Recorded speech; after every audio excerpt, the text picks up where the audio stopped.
So you've probably clicked on this video because you're having a hard time when it comes to your decision making ability. You're trying to work out like, how can I make better decisions and faster decisions so that I can move forward with my life? You're probably a little bit crippled and you're like stagnating a lot and you're very fearful about making the wrong decisions. So if that's the case for you, then you've definitely clicked on the right video. And if you're discovering me for the first time, I'm Dice. I help young, analytically and logically minded men that are just like you, help you to discover your purpose so that you can live your life with clarity, meaning and direction. If you like this sort of content, then please hit that like button and subscribe to the channel. It helps out the channel a great deal, and together we can actually spread this to more men.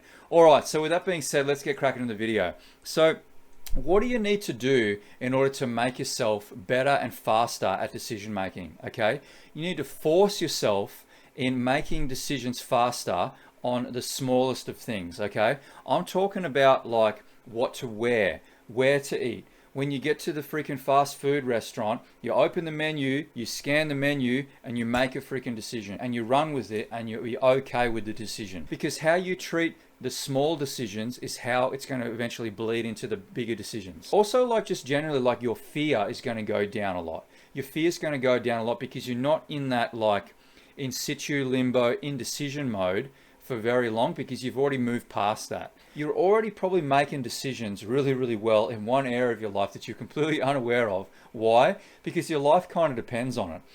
So I want you to think about when you're at a roundabout or a turning circle for you guys in the States. When you're at a roundabout, you are forced to make a decision fast. Will I go on the roundabout? Will I not go on the roundabout? Okay. You have to make a decision fast, because if you don't, you could potentially be injured, or you're going to piss off a lot of people. Okay. I want you to get in the habit of trying to transfer that idea of like making a decision faster to other areas of life, because over a period of time, how you make the small decisions is going to start to bleed in to the bigger decisions. I promise you, you won't regret it. You'll end up having much more confidence, and you'll be able to spend a lot less time in this like part of your brain like, will I do it, will I won't do it, I need to think about it some more. That part of your brain is going to reduce a lot. Obviously with the bigger decisions, you still need to like research where necessary, but like generally speaking, sometimes there's situations where you even know that you've gathered enough information and it's really just time for you to move forward, but you're fearful. Okay. The next concept I want to talk about is the first part of making a decision is figuring out what is necessary to make a decision. Okay, this is with those bigger projects that you're working on. This is also like where you might go into like the risk benefit analysis, trying to work out like what is the risks of this, what are the benefits of this, and noting all that to try and work out like if this is going to be a good decision. So the second part, in my opinion, is unnecessary. Okay, this is like you're just worried about making the wrong decision. This is the part where your intuition or your gut feeling starts to step in, and often it's very unhelpful. Okay, you're probably like overvaluing your intuition a lot. You're like, my intuition is telling me to do this.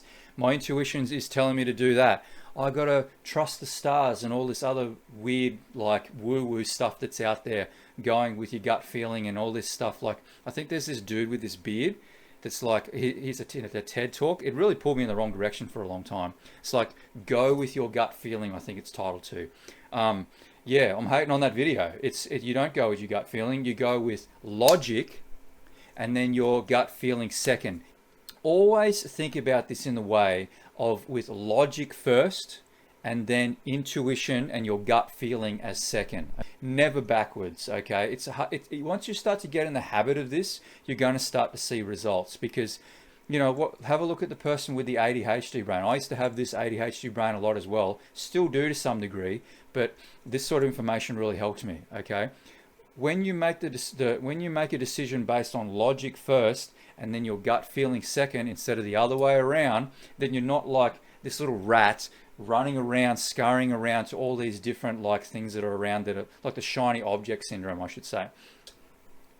Just because you want something, just because it feels good, just because you're excited about it, does not mean that it's actually a good decision. That is not good enough to like make a decision on. You can't use just like the general excitement and your intuition to just go and do it. Okay, it's going to be a bad decision. Don't let your intuition guide you too much. You want to think of logic first and then intuition second.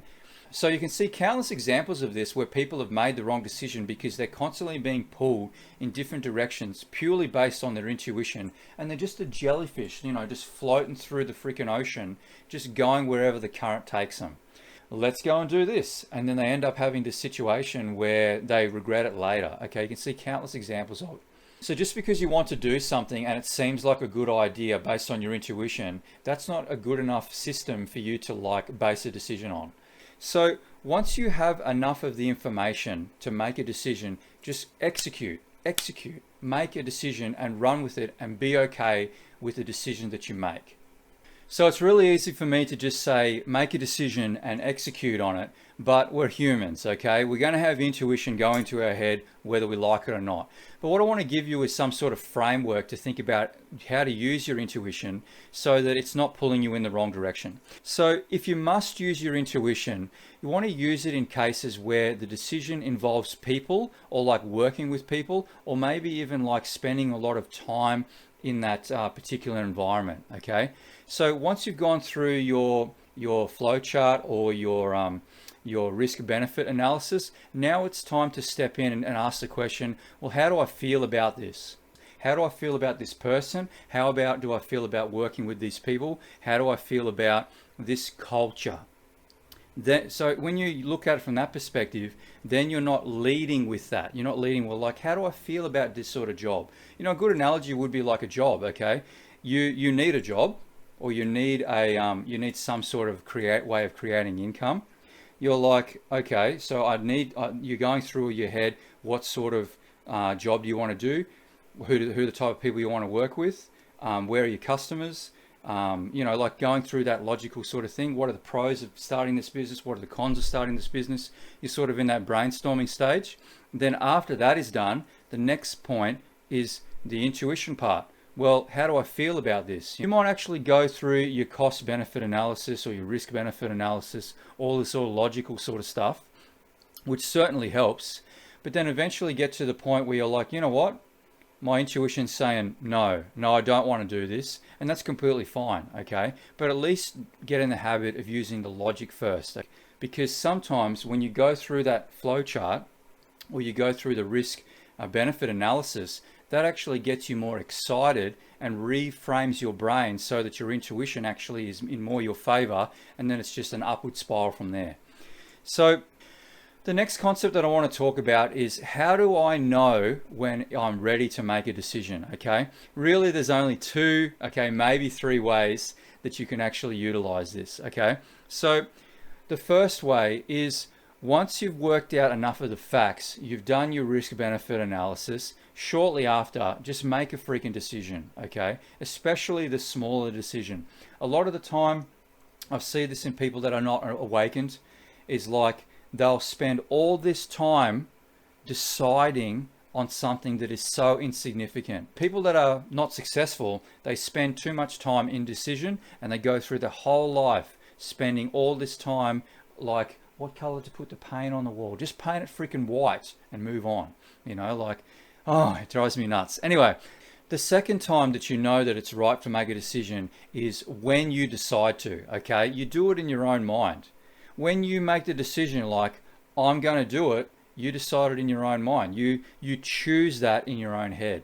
It's over a period of time, like, I know it's hard right now, but over a period of time, you'll start to notice that you're making better decisions and faster decisions because you're forcing yourself not to be in that indecision for any longer that's necessary, okay? The third one is sort of optional, okay? Whether or not it's going to step into your mind or not, that's once you've done the first two, is your intuition, okay? Utilizing like how you feel about the situation. All right, so here's another bonus tip. Stop worrying about making the wrong decision. If you study successful people and entrepreneurs and people that are doing big things with their life, you'll realize that they are very good at making decisions, and they're very fast to make decisions. They want to step into it because they're excited about what could happen, or at the same time, they want to step into it so they can work out whether or not it's actually going to work or it's not going to work. And then they know that they can actually move on from it faster. You see, the people that are unsuccessful, they spend so much time in indecision, in deciding on the smallest of things, and they waste their whole life doing that, okay? Start making faster decisions. You won't regret it. If you're having a bit of a hard time with this and you need some more guidance when it comes to do with your purpose, making a decision, and being able to like work out who you are at your core, then maybe you and I might be a good fit to work with each other. I want you to reach out to me on Instagram, okay? Follow my Instagram, or if you're serious, send me a DM. You and I can actually get on a one-on-one discovery call, see if we're a good fit to work with each other. And if we are, I'll put you through my program and you'll come out the other side a completely changed man. But if you're not really ready for that, but you like my content, then hit that like button and subscribe. It helps out the channel a great deal, and I'd hate for you to miss out on any more content that I've got coming up. I'll be talking about things like purpose, self-development, decision making, all sorts of things that are going to help you become the best version of yourself. So with that being said, thanks so much for watching, and I'll talk to you soon.